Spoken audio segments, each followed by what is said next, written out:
Greetings and the best of salutations. There will be prayer, power, peace, patience, and prosperity. I'll be, for my own benefit, but yet it is recorded and will be shared from a book called The Birth of African American Culture. I'm going to go as long as I can in as many chapters as I can. It says, an anthropological perspective. Sidney Mintz and Richard Price.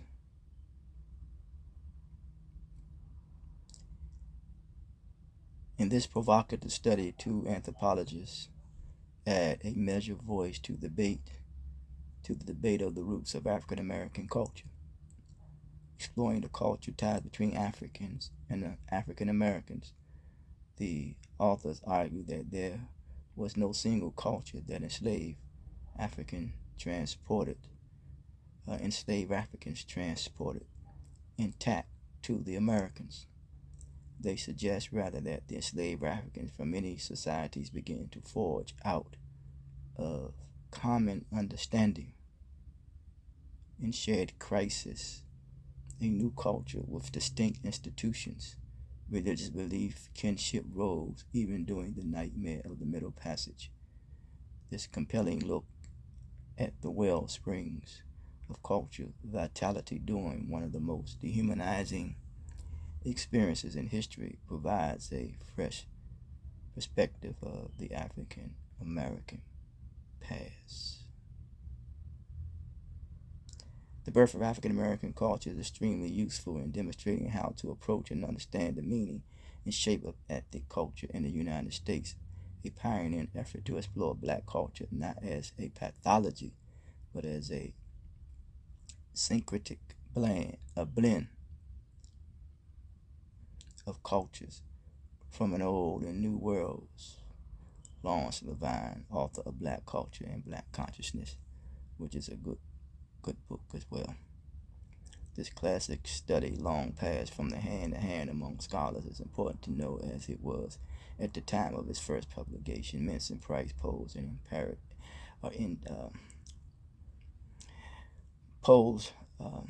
a challenge to the historians and anthropologists, while at the same time presenting an innovative analysis of the creativity of African Americans under extreme constraints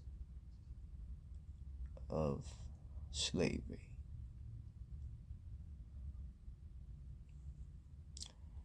Interpretive challenge.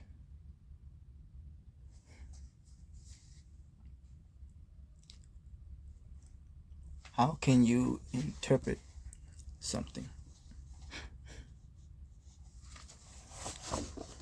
if you look at something and it doesn't resemble you? How do you interpret it?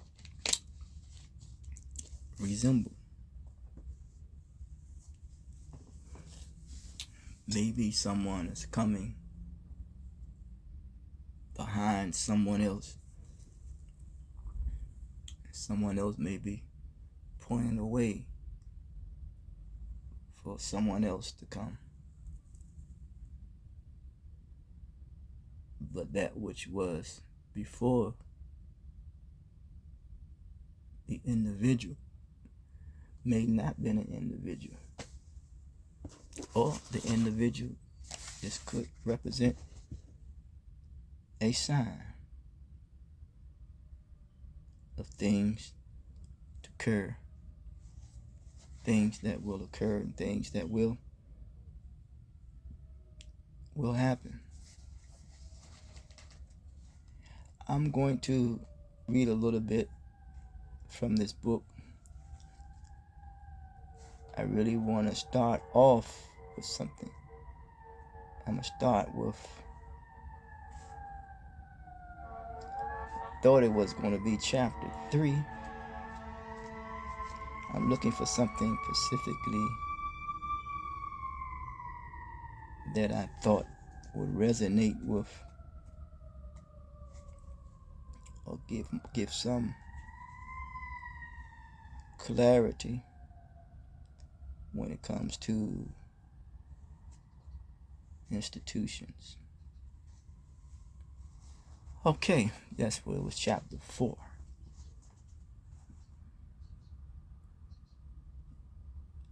Just a little bit from chapter 4. Thank you. The beginnings of African American societies and culture. Before any aggregate of plantation slaves could begin to create viable institutions, they would have had to deal with the traumatic of capture, the trauma of capture,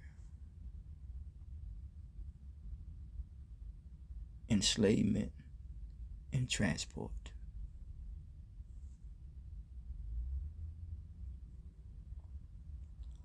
Let's look at that. Aggregate, to bring together, to come together.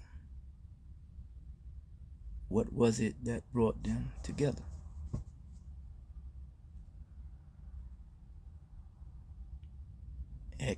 Ethnicity, language, assumptions, or an understanding.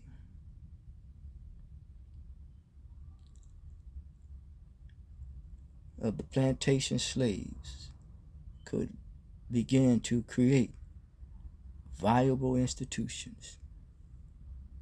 They had to deal with the trauma of the traumatic experience of capture, the physical capture,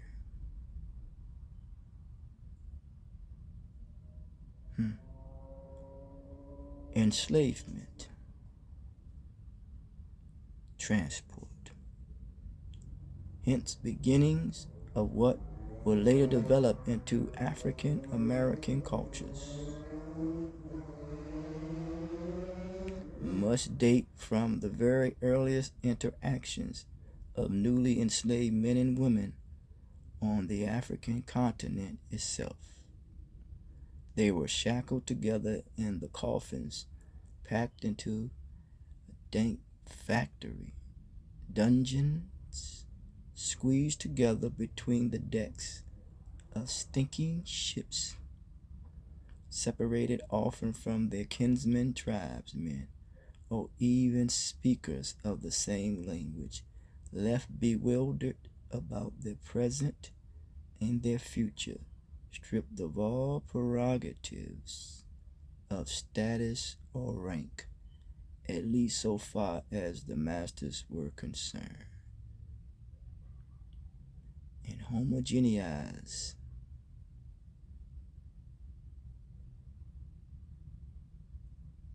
by a dehumanizing system that viewed them as faceless and largely interchangeable. Yet we know that even in such utterly abject circumstances, these people were not simply passive victims.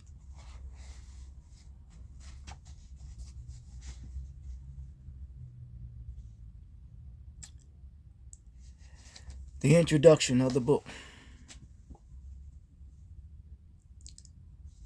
It says that this essay offers a general anthropological approach to study of African American culture history. In it, we discuss the early settlement of Africans in the New World in contrast to that of the European populations. The African American cultural history, the study. As we discuss the early settlement of African Americans in the New World in contrast to that of European populations. European populations. That which is popular is associated with trends. And when you have trends, you have so that connects with principles. Call ended. And when you have principles that connect to institutions, when that connect to institutions, that connects to culture, and then that connects to leadership.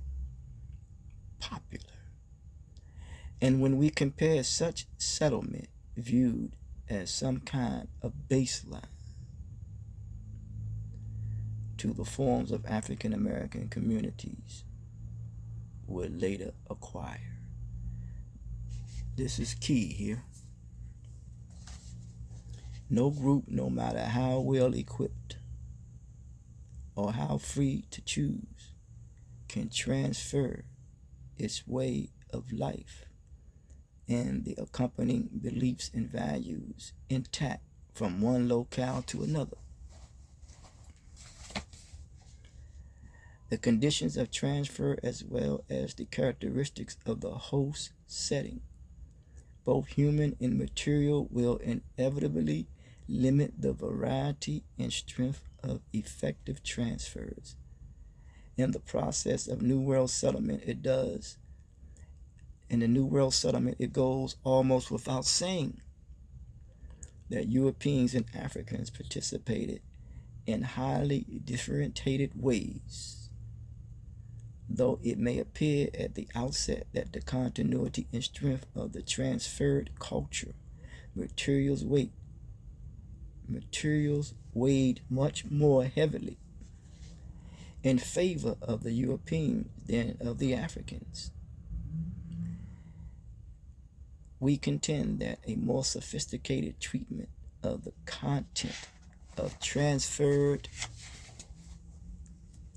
materials would fail to support so simplistic a conclusion. The advantages of freedom which the Europeans enjoyed could not guarantee greater success in cultural transmission, even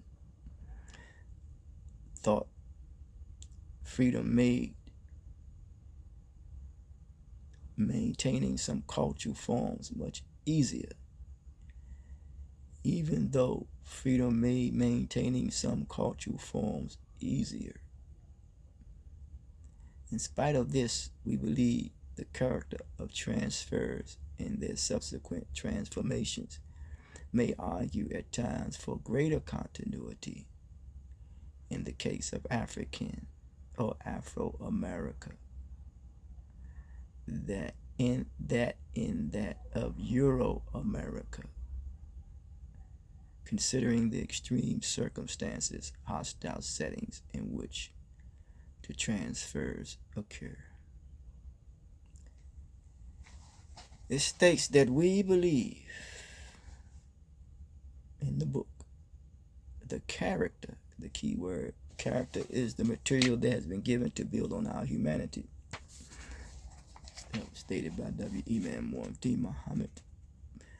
Of transfers in their subsequent transformation may argue at times for the greater continuity. In the case of the African or Afro-America than in that of Euro-America. Considering the extreme circumstances, because circumstances makes us other than ourselves, what choice did the Africans have but to come together in hostile environments in which the transfers occurred? There are few obvious differences between the ways the Africans and Europeans participate in the settlement of the New World, meaning what they will settle for.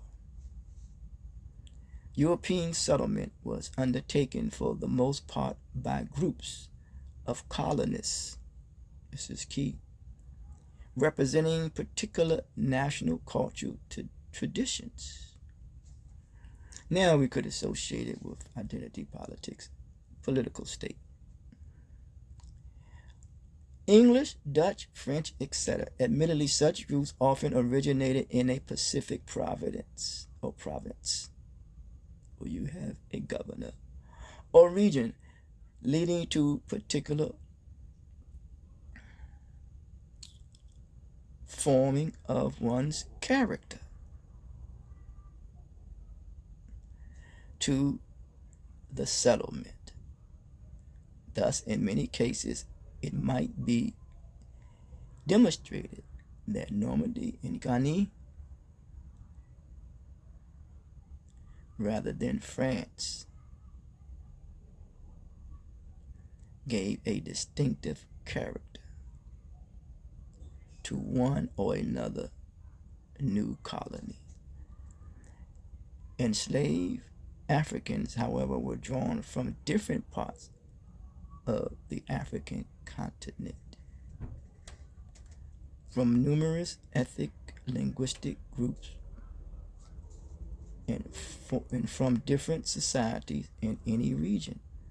Some scholars have claimed, we believe with good reasons, that they shared a certain number of underlying cultural understanding and assumptions insofar as their societies was related to one another, both historically and by virtue of intense contact.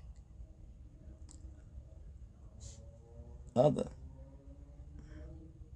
unities and continuities of a more specific kind have also been identified, and we should discuss some of these.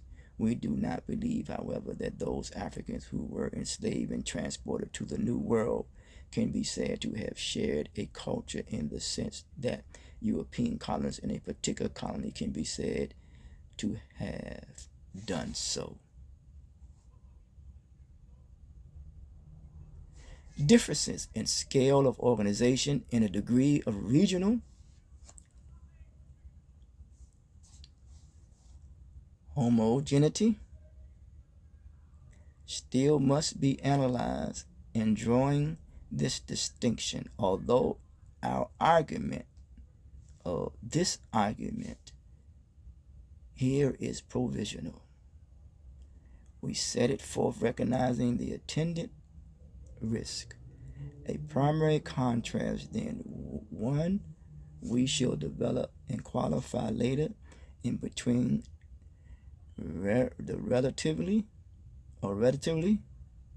homogeneous culture of the Europeans and the initial settlement of any new world colony, of what they will settle for and what they will not settle for, and they relatively diverse cultural heritage of the Africans in the same setting. A second major contrast, again obvious but essential, has to do with the status of the migrants in the New World setting. Not all Africans who reached the New World between 1492 and 1860 were slaves, nor were all Europeans reaching the New World in the same period free. Yet most Europeans did come as free men and women or achieve such freedom, whereas most Africans came as enslaved captives, and their descendants remained slaves in some cases for many succeeding generations. To put it in somewhat differently, colonization of the New World within the institution and put in somewhat differently, colonization of the New World within institutional lines. Institutional.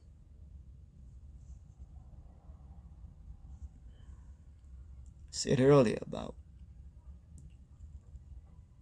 populations follow that which is popular trends, principles, institutions, culture, and leadership. Institutional lines was a European undertaking. This is something that is to be taught. enslavement was a primary device for securing the labor necessary to consolidate colonization.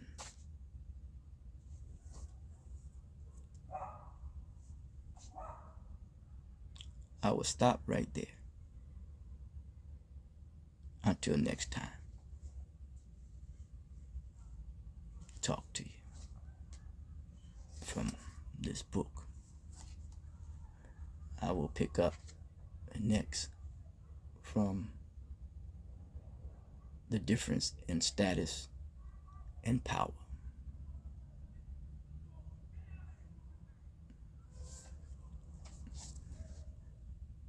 Common Humanity Mission. Promoters of the value of self-worth. The motto is to communicate with precision through 5.5 channels of communication: understanding, tolerance, temperament, confidence, and respect. The mandate is to cultivate the potential of knowledge, or the light of knowledge that is in us all. And remember, give to the gift of social literacy. Until next time, talk to you.